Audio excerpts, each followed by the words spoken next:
Hello मित्रों, मैं पूजा आपको अपने यूट्यूब चैनल में बहुत बहुत आपका स्वागत करती हूं। मित्रों, आप लोग मेरे चैनल को सब्सक्राइब नहीं कर रहे हैं, प्लीज़ एक बार सब्सक्राइब ज़रूर कर लीजिएगा। अगर मेरा वीडियो आप लोग को अच्छा लगे तो, और कमेंट करके ज़रूर बताइएगा कि आपको मेरा वीडियो कैसा लगा और आपको किस टॉपिक पे वीडियो चाहिए।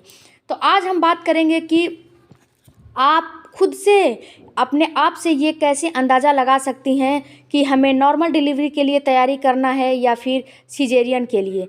तो देखिए मित्रों, आपके शरीर में या फिर आपके शरीर में कुछ ऐसी सिम्टम्स होती हैं जिसको देख के आप खुद ऐसा अंदाज़ा लगा सकती हैं, या फिर कुछ ऐसे सिचुएशन आपके सामने आते हैं जिससे कि आपको काफ़ी मदद मिलेगा कि आपको नॉर्मल डिलीवरी के लिए तैयारी करना है या फिर सिजेरियन। आपको आपके डॉक्टर सलाह देंगे कि आपको क्या करना है, नॉर्मल के लिए तैयारी करना है या सिजेरियन के लिए, लेकिन आप काफ़ी अपने से भी अंदाज़ा लगा सकती हैं और काफ़ी आपको मदद मिल सकता है। तो मैं इस वीडियो के माध्यम से ये आपको जानकारी देने वाली हूँ और आप वीडियो स्किप करके बिल्कुल भी ना देखिएगा, ये मेरी आपसे रिक्वेस्ट है। तो आइए बात करते हैं सबसे पहले नॉर्मल डिलीवरी की। नॉर्मल डिलीवरी कराने के लिए अगर आपके अंदर ये सारी चीज़ें हैं तो डेफिनेटली आप नॉर्मल डिलीवरी के लिए जा सकते हैं। उसमें सबसे पहले आपके बेबी का पोजीशन आता है। अगर आपके बेबी का यानी कि बच्चे का सिर अगर नीचे है, यानी कि वो अपना हेड डाउन कर लिया है, आपके पेल्विस एरिया में बच्चे ने अपना सिर नीचे कर लिया है, तो आप डेफिनेटली नॉर्मल डिलीवरी के लिए जा सकती हैं। दूसरा है आपके बेबी का धड़कन। अगर आपके बेबी का धड़कन 140 से लेकर 180 के बीच या फिर 160 के बीच में भी है, यानी कि वो चल रहा है और वह ड्रॉप नहीं हो रहा है, यानी कि लगातार चल रहा है, बीच बीच में कहीं टूट नहीं रहा है, तो आप नॉर्मल डिलीवरी के लिए तैयारी कर सकती हैं। तीसरा है पानी की अच्छी मात्रा होना। अगर आपके अंदर पानी की यानी कि एमनियोटिक फ्लूइड की अच्छी मात्रा है, ना कम है ना ज़्यादा है, बीच में मतलब जो उसका लेवल है वो अच्छी मात्रा में है, तो आप नॉर्मल डिलीवरी के लिए जा सकती हैं। अगर आपके बेबी का ग्रोथ अच्छा है तो भी आप नॉर्मल डिलीवरी के लिए जा सकती हैं।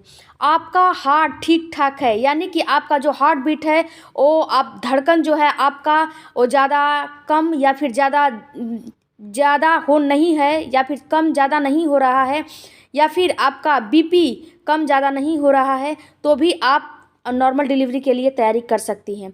आप खुद से नॉर्मल डिलीवरी के लिए कितना तैयार हैं, आप अपने को कितना मेंटली प्रिपेयर की हैं कि मुझे नॉर्मल डिलीवरी ही करवानी है। कितने लोगों का ये होता है कि नॉर्मल डिलीवरी के लिए जाती हैं और बीच में ही वो टूट के और छोड़ के चली आती हैं, इससे कि उनको बहुत ज़्यादा प्रॉब्लम होता है। आपकी हाइट 4 फीट से अधिक होना चाहिए नॉर्मल डिलीवरी के लिए। इसके बाद आपका पेल्विस या बच्चेदानी कमज़ोर या पतला या छोटा न हो, ये आप खुद से नहीं जान पाएंगी, ये आपको डॉक्टर। इसके बाद आपके शिशु का वजन 4 केजी से 4 केजी तो होना ही नहीं चाहिए, 3 या 3.5 केजी, 3 केजी से ऊपर नहीं होना चाहिए। मतलब 3 केजी से थोड़ा बहुत ज़्यादा हो गया तो भी काम चल जाएगा, लेकिन आपका शिशु 4 केजी का है तो नॉर्मल डिलीवरी हो पाना नामुमकिन है।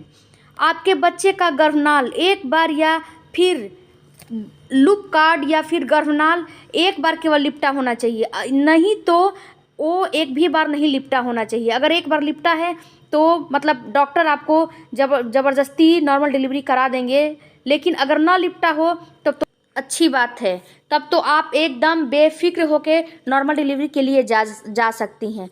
अगर आपका शिशु नॉर्मल डिलीवरी के प्रोसेस के दौरान गंदा हरा पानी न पिया हो, अगर आपका प्लेसेंटा बच्चेदानी में ऊपर हो, लोअर ना हो यानी कि नीचे ना हो, और प्लेसेंटा प्रीविया आपको ना हो, ये आपके अल्ट्रासाउंड से आपको पता चल जाएगा, ये आप खुद से नहीं जान पाएंगी।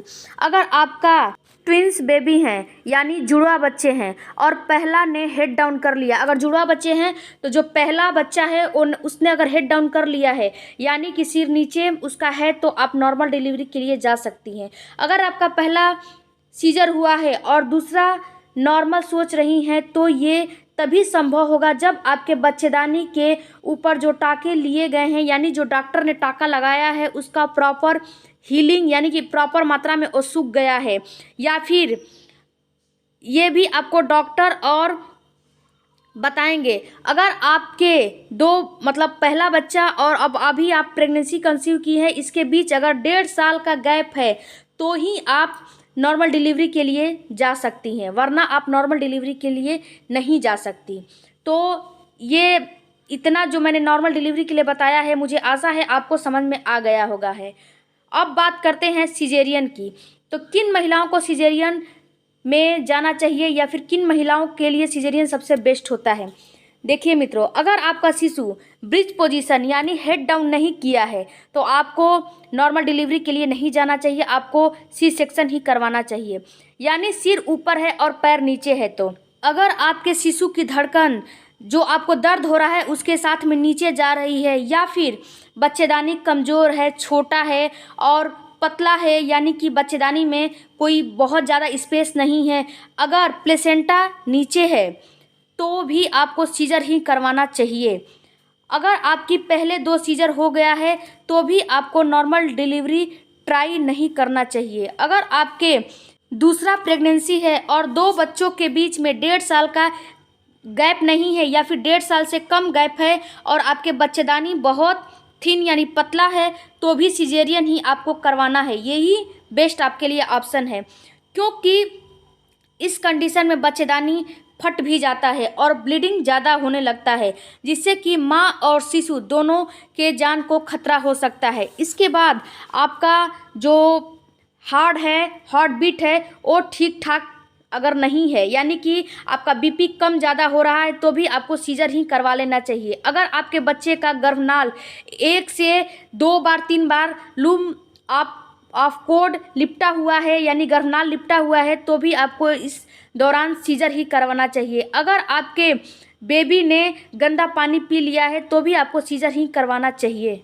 अगर आपकी बच्चेदानी नीचे है, ऊपर नहीं है और प्लेसेंटा प्रीविया है, यह आपको अल्ट्रासाउंड में पता चल जाएगा, तो भी आपको सीजर ही करवाना चाहिए। तो मित्रों, ये था नॉर्मल डिलीवरी और सीजर डिलीवरी के बीच में अंतर, जो कि मैंने आपको आज पूरा डिटेल में बताया। आशा करती हूँ कि ये हमारा वीडियो अच्छा लगा होगा। अगर अच्छा लगे तो सब्सक्राइब और कमेंट और शेयर ज़रूर करना। मिलते हैं अगले वीडियो में। और हाँ मित्रों, आपसे रिक्वेस्ट है कि मेरे चैनल को सब्सक्राइब ज़रूर कर लीजिएगा।